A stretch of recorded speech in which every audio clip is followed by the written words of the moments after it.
sports fans, it's Larry Eater with RunBlogRun. We're in Birmingham, England. A quick trip with RunBlogRun and the Shoe Addicts, and we're over here for the World Indoor Championships in Birmingham at the Arena Birmingham. It's one of my favorite stadiums around the world, and I get over here a couple times a year. Been coming for over a decade, thanks to Sir Ian Stewart, who used to put on the meets here. And during his tenure here, they had, I believe, 10 world records and 12 world best. Well, it was a fantastic night tonight, and a night of innovation and fun. Sports is entertainment, but sports with some great performances. On the men's side, in the high jump, you could not have had more drama. You had Daniil Lutsenko and Murtaza Barshim, who goes by Barshim. They cleared 220, 225, 229, 233. There was one difference in attempts between them, and Murtaz was in the lead. At 236, though, they both missed at 236 one time. They both missed it at 2 times, and then on the third attempt, Murtaz missed 236.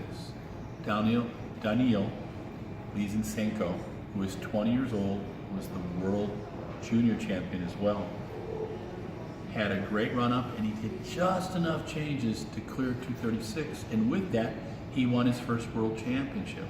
And we just interviewed him, and he was very, very happy.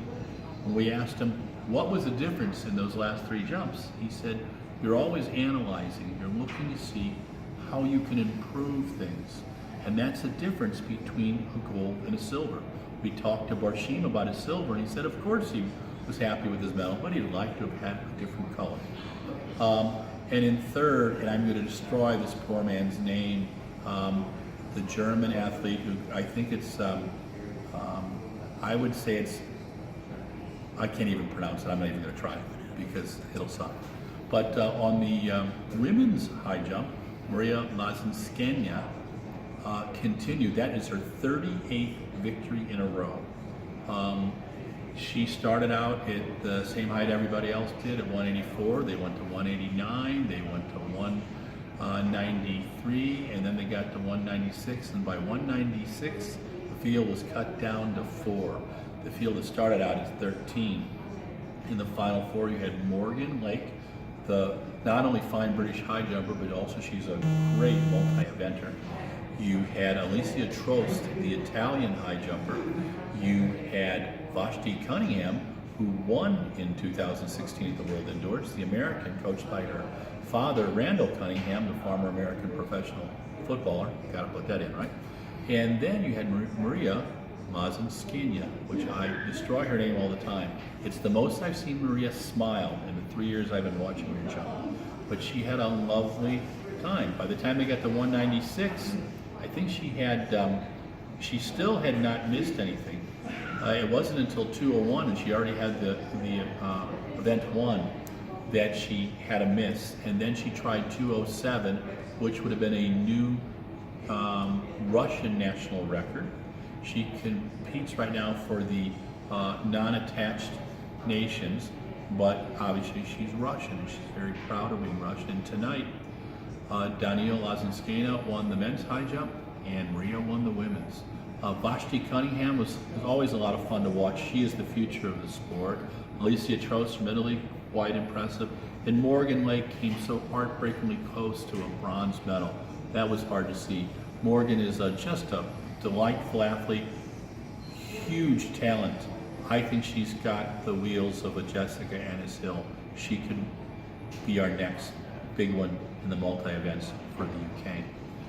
The final event of the night was the women's 3,000. And of course it went out pedestrian. It was 2:35 at the 800 meters. They could have had lunch at that pace. But leading up front was Laura Muir, kind of controlling the pace. And then you had Helen O'Beary on her shoulder. She's the gold medalist, the 5,000 meters, the world champs. You had Genziva Dibaba, who was sitting at the back of the pack and moved oh so gently up through the pack. And you had Sifan Hassan, the fine runner from the Netherlands, who's coached by Alberto Salazar. And what Sifan has wanted to do over the last couple of years, because she's gotten beat up in finishes, She wanted to learn how to win medals again, and that's what Alberto's trying to help her do. With 1,000 meters to go, so that was what is that? 6 laps to go.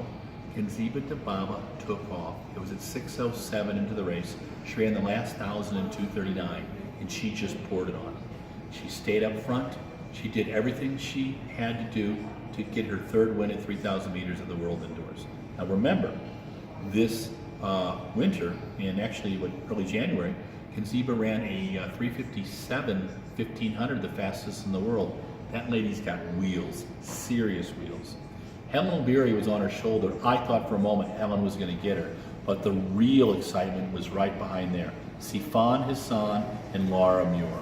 With 3 laps to go, Laura started to make her move, and she just started battling Sifan. Helen O'Beary went back through the crowd. Sifan started making up some real estate on Kenziba Dababa, but Dababa was not going to be beat. She won in 8:45 tonight. Sifan Hassan took the silver, and Laura Muir got her first global medal. U.S. prospects, we had Vashti obviously in the high jump. Eric Kennard finished 4th in the high jump. Shelby Houlihan had a bad race, and Katie Mackey, it just wasn't their best day. It's really hard when you have a U.S. championship 2 weeks before a World Championships. We need to talk about that. And again, USATF is doing some great stuff, and I really pat them on the back for that. But this might be something fine-tuning, because in the U.S. we love those medals. This is Larry Eder for RunBlogRun signing off on our first report and highlights of day 1.